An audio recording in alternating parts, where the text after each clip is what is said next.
नमस्कार, मैं विजय पुनिया। भारत के प्रधानमंत्री ने 5 देशों का दौरा शुरू कर दिया है। 15 मई से लेकर 20 मई तक का उनका दौरा है और जो 5 देशों के दौरे में वे क्या करने जा रहे हैं, चलिए मैं आपको बता देता हूँ। भारतीय प्रधानमंत्री नरेंद्र मोदी वर्तमान में 15 से लेकर 20 मई 2026 तक 5 देशों के विदेश दौरे पर है, जिसमें संयुक्त अरब अमीरात, नीदरलैंड, स्वीडन, नॉर्वे और इटली शामिल है। पहला पड़ाव, मोदी ने संयुक्त अरब अमीरात के राष्ट्रपति शेख मोहम्मद बिन जायद अल नाहयान से मुलाकात की है। द्विपक्षीय संबंधों, ऊर्जा और पश्चिम एशिया में तनाव के बीच क्षेत्रीय मुद्दों पर चर्चा हुई है। नीदरलैंड 15 मई से लेकर 17 मई तक का दौरा नीदरलैंड का आधिकारिक दौरा है और डच प्रधानमंत्री रॉब जेटन, राजा विलियम अलेक्जेंडर और रानी मैक्सिमा से मुलाकात, व्यापार, प्रौद्योगिकी और सहयोग पर चर्चा हुई। स्वीडन 17 से 18 मई का दौरा स्वीडन का गोथेनबर्ग का दौरा, स्वीडिश प्रधानमंत्री उल्फ क्रिस्टरसन के साथ द्विपक्षीय वार्ता। 18 से 19 मई को आधिकारिक दौरा नॉर्वे का, प्लस तीसरा भारत नॉर्डिक शिखर सम्मेलन द्विपक्षीय बैठक। इटली 19 से 20 मई को इटली का दौरा, आधिकारिक दौरा, वेटिकन सिटी में संभावित ठहराव सहित इतालवी प्रधानमंत्री जॉर्जिया मेलोनी से मुलाकात की। मुख्य विषय क्या है उनके? ऊर्जा, सुरक्षा, व्यापार, मध्य पूर्व में तनाव और तेल की कीमतों के कारण विशेष रूप से महत्वपूर्ण प्रौद्योगिकी, हरित परिवर्तन, लचीली आपूर्ति श्रृंखलाएं और रणनीतिक साझेदारी, खाड़ी और यूरोपीय साझेदारों के साथ संबंधों को मजबूत करना। यह 2026 में मोदी की प्रमुख राजनीतिक गतिविधियों में से एक है। तीसरा, भारत नॉर्डिक शिखर सम्मेलन 19 मई 2026 को ओस्लो, नॉर्वे में होना तय हो जाए। प्रधानमंत्री नरेंद्र मोदी नॉर्वे मेजबान स्वीडन, डेनमार्क, फिनलैंड और आइसलैंड के प्रधानमंत्रियों के साथ इस सम्मेलन में हिस्सा लेंगे। यह 43 साल से भी ज़्यादा समय 1983 के बाद से में किसी भारतीय प्रधानमंत्री की नॉर्वे की पहली यात्रा है। अपेक्षित मुख्य नतीजे और फोकस क्षेत्र, आधिकारिक ब्रीफिंग, विशेषज्ञों की सिफारिश और शिखर सम्मेलन से पहले दिए गए बयानों के आधार पर सम्मेलन का उद्देश्य भारत नॉर्डिक संबंधों को एक मजबूत रणनीतिक आयाम देकर और ऊंचा उठाना है। मुख्य विषय इस प्रकार है: हरित बदलाव और नवीनीकरण ऊर्जा, ऑफशोर पवन ऊर्जा, हरित हाइड्रोजन, कार्बन कैप्चर, हरित शिपिंग कॉरिडोर और चक्रीय अर्थव्यवस्था के क्षेत्र में सहयोग। नॉर्डिक देशों की विशेषज्ञता, जैसे नॉर्वे की जल विद्युत और समुद्री तकनीक, भारत के ऊर्जा क्षेत्र लक्ष्यों के अनुरूप है।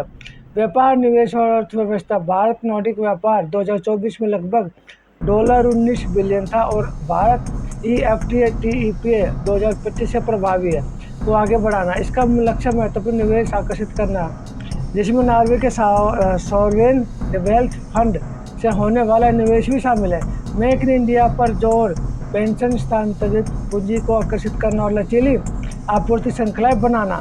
प्रौद्योगिकी और नवाचार, AI, डिजिटल, सार्वजनिक बुनियादी ढांचा, सेमीकंडक्टर, स्टार्टअप और डीप टेक।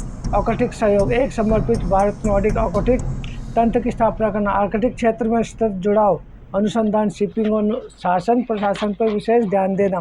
सभी नॉर्डिक देश आर्कटिक परिषद के सदस्य हैं। नीली अर्थव्यवस्था और समुद्री क्षेत्र, जहाज निर्माण, बंदरगाह, मत्स्य पालन और समुद्री सुरक्षा, रक्षा, आंतरिक और सुरक्षा, रक्षा प्रौद्योगिकी और अंतरिक्ष के क्षेत्र में सहयोग को और बढ़ाना है। अन्य क्षेत्र, जलवायु, कार्रवाई, स्थिरता, स्वास्थ्य और लोगों के बीच आपसी संबंध बनाना है।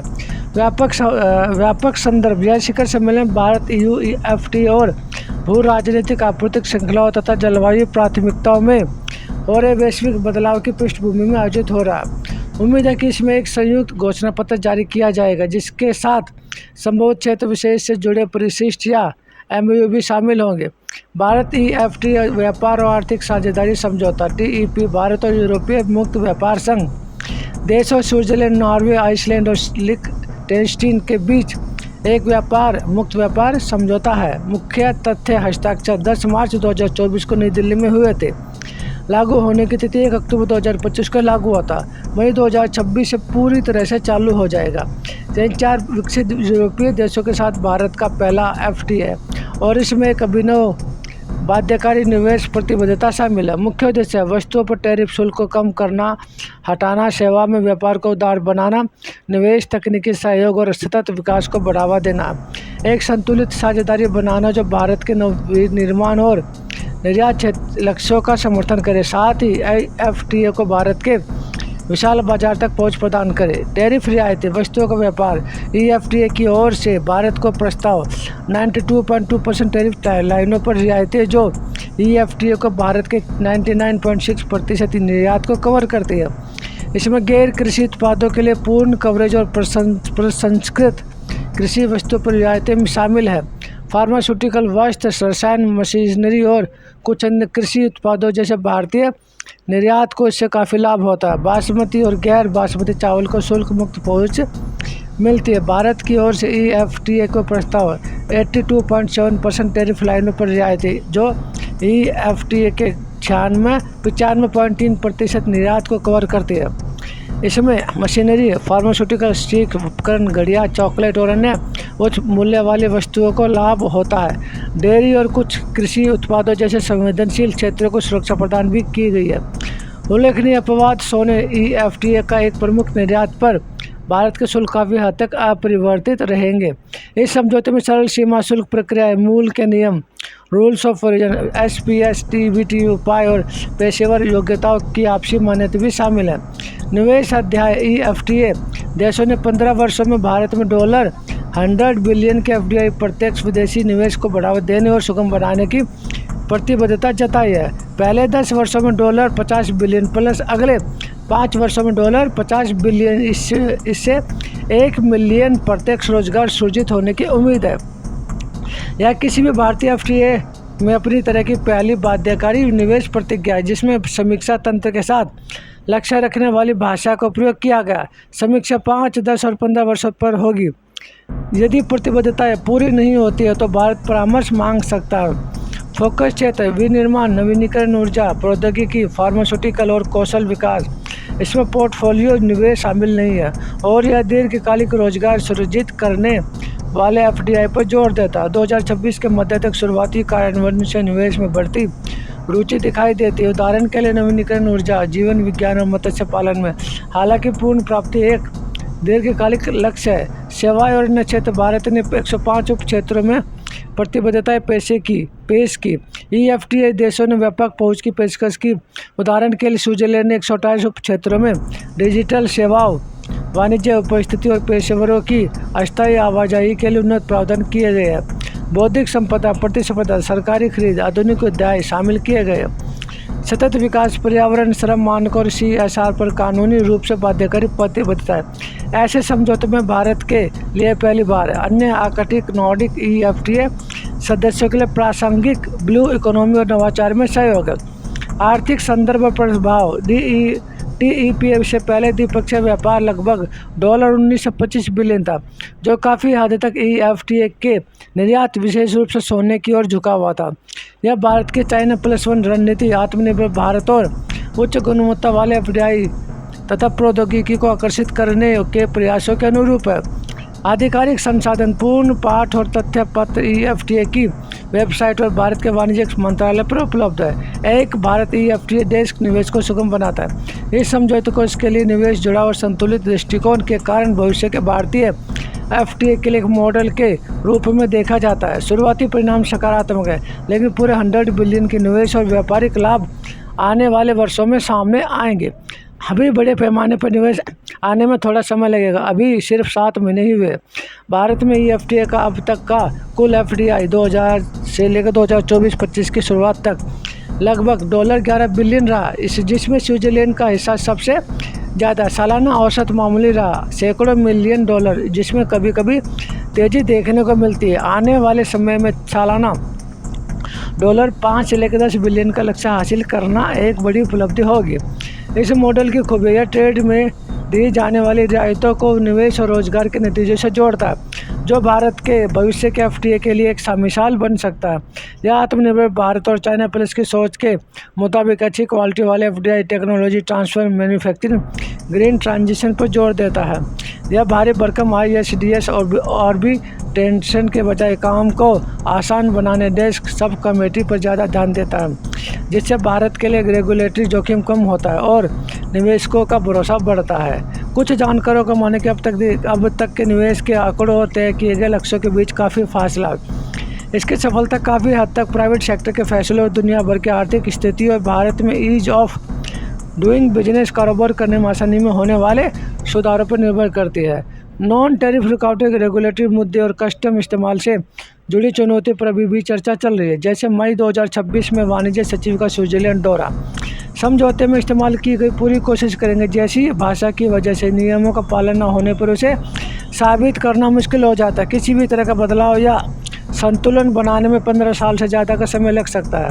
अगर निवेश उम्मीद के मुताबिक नहीं होता तो EFTA से होने वाला आयात, मशीनरी, स्टील, उपकरण, प्रोसेस्ड फूड भारत के व्यापार घाटे को और बढ़ा सकता है। हालांकि सोने पर लगने वाला शुल्क ड्यूटी अभी भी सुरक्षित है। इस बात पर सवाल के लक्ष्य में किन चीज़ों को गिना जाएगा, जैसे किसी तीसरे देश के रास्ते होने वाला व्यापार। कुल मिलाकर आकलन $100 अरब का यह वादा एक रणनीतिक, कूटनीतिक और आर्थिक पहल है जो भारत EFTA संबंधों को पारंपरिक FTA से भी उच्च स्तर पर ले जाता है। इसे लागू होने के कुछ ही महीनों के भीतर इसने बातचीत, कारोबारी दिलचस्पी और कुछ ठोस परियोजनाओं की गति को तेज कर दिया। यथार्थवादी दृष्टिकोण इस लक्ष्य को पूरी तरह से हासिल करना एक लंबी अवधि 15 साल का प्रयास है। शुरुआती गति उत्साहजनक है, लेकिन लगातार प्रगति के लिए इन चीज़ों की जरूरत होगी। EFTA अपनी विशेष ताकतों पर जोर देता है, जैसे सटीक उद्योग, नवीनीकरण ऊर्जा, आर्कटिक नीली अर्थव्यवस्था। EFTA बातचीत में लगभग 16 साल लगे। 2024 से हस्ताक्षर हुए, 2025 से लागू होना। EU बातचीत 2007 में शुरू हुई, 2013 में निलंबित हुई, 2022 में फिर से शुरू हुई, जनवरी 2026 में पूरी हुई। अनुसमर्थन में ज़्यादा समय लगेगा। EU को संसद की मंजूरी, अनुवाद, कानूनी जांच की जरूरत होती है। 2027 में लागू होने की उम्मीद है। कुल मिलाकर EFTA TEP अपने नए इन्वेस्टमेंट चैप्टर की वजह से सबसे अलग है। यह एक व्यवहारिक नतीजों से जुड़ा समझौता है जो तुरंत फ़ायदा देता है और भविष्य के समझौतों के लिए एक मॉडल का काम करता है। बाजार तक पहुंच, व्यापार की मात्रा और लंबे समय तक चलने वाले आर्थिक एकीकरण के मामले में भारत EU FTA एक बड़ा और ज़्यादा बदलाव लाने वाला समझौता है। हालांकि इसमें इन्वेस्टमेंट की कोई तय गारंटी नहीं है। ये दोनों मिलकर भारत के यूरोपीय जुड़ाव को काफ़ी बढ़ावा देते हैं। EFTA खासतौर पर ज़्यादा कीमत वाले इन्वेस्टमेंट और टेक्नोलॉजी देता है, जबकि EU बड़े पैमाने पर अवसर और देता है। EFTA का जल्दी लागू होना मई 2026 से कुछ खास प्रोजेक्ट्स में उत्साहजनक रफ्तार दिखाता है, जबकि EU समझौता अभी भी मंजूरी की प्रक्रिया में है।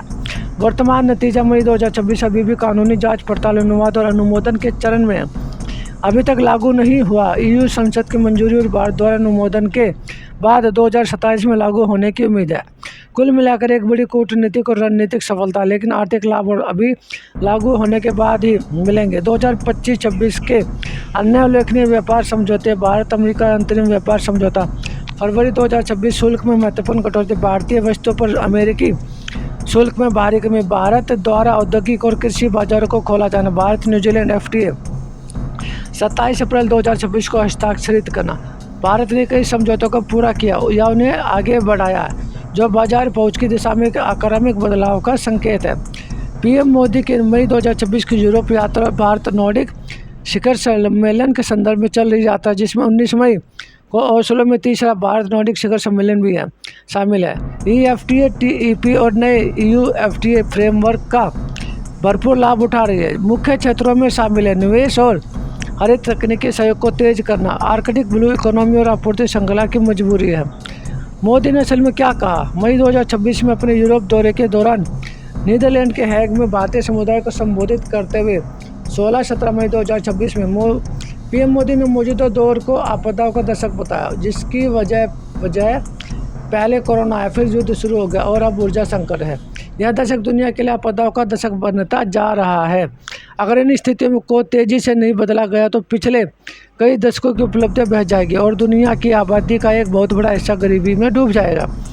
उन्होंने चेतावनी दी कि बिना तेज़ी से वैश्विक कार्रवाई के गरीबी के खिलाफ दशकों के प्रगति उलट सकते हैं, जिससे लाखों लोग फिर से गरीबी में धकेल दिए जाएंगे। उन्होंने मजबूत सप्लाई चेन, ऊर्जा सुरक्षा और अंतर्राष्ट्रीय सहयोग, भारत नीदरलैंड साझेदारी पर जोर देते हुए की जरूरत पर जोर दिया। मोदी ने साथ ही भारत के लिए एक आशावादी दृष्टिकोण भी पेश किया। इसे टेक्नोलॉजी, हरित ऊर्जा और स्थिर सप्लाई चेन के जरिए समाधान देने वाले के तौर पर स्थापित किया। उन्होंने भारतीय से ईंधन बचाने, सोने का आयात कम करने और पश्चिम एशिया में तनाव के कारण तेल की ऊंची वैश्विक कीमतों के बीच दक्षता के उपाय अपनाने का भी आग्रह किया है। मोदी की इस योजना को, इस विदेशी टूर को क्रिटिसाइज किन किन पार्टियों ने किया है। पीएम मोदी के मई 2026 के 5 देशों के दौरे यूएई प्लस यूरोप के मुख्य आलोचक भारतीय विपक्षी पार्टियों की तरफ से आ रही है। मुख्य मुद्दा कथित पाखंड है। मोदी ने नागरिकों से अपील की थी कि वे पश्चिम एशिया के ऊर्जा संकट के बीच अनावश्यक विदेश यात्रा से बचें, ईंधन बचाएं, सोने की खरीद कम करें और वर्क फ्रॉम होम अपनाएं, जबकि वे खुद एक हाई प्रोफाइल कई देशों के राजनीतिक दौरे पर निकल पड़े हैं। कांग्रेस पार्टी ने कहा राहुल गांधी और जयराम रमेश सहित मोदी को फ्रीक्वेंट फ्लायर पीएम या सुपर प्रीमियम फ्रीक्वेंट फ्लायर कहा है। उन पर घरेलू मुद्दों जैसे मणिपुर में शांति, आर्थिक दबाव से बचने और बचत का बोझ आम नागरिकों पर डालने का आरोप लगाया। ईंधन बचाने की हालिया अपीलों के ठीक बाद इस दौरे के समय पर सवाल उठाए। डीएम के प्रवक्ता सरवन अन्नादुरई नागरिकों से विदेश यात्रा कम करने की अपील पर सवाल उठाया, जबकि पीएम खुद एक हफ्ते से लंबे दौरे पर है। शिवसेना ने कहा शिवसेना, तृणमूल कांग्रेस और आप तीनों ने मिलकर दोहरे मापदंड और घरेलू समस्याओं से भागने के ऐसे ही आरोप लगाए। मोदी के दौरे के साथ ईंधन की लंबी कतारें, बढ़ती कीमतों की तुलना करते हुए मीम्स और पोस्ट शेयर किए गए, जैसे ओडिशा जैसे राज्यों में भीड़ भाड़ वाले पेट्रोल पंप की तस्वीरें। आलोचकों का तर्क कि यह दौरा महंगा है और ऐसे समय में हो रहा है जब पश्चिम एशिया में तनाव के कारण वैश्विक तेल की कीमतें बहुत ज़्यादा है। समर्थक इसके जवाब में कहते हैं कि यह आधिकारिक राजकीय दौरे हैं जिनका मुख्य फोकस महत्वपूर्ण ऊर्जा सुरक्षा, व्यापार, सेमीकंडक्टर, हरित तकनीक और रणनीतिक साझेदारियों पर है, जिनसे भारत को लंबे समय तक फायदे मिलेंगे, जैसे निवेश, आपूर्ति श्रृंखला में मजबूती मिलेगी। तो मैं विजय पूनिया, मुझे दी इजाज़त, धन्यवाद।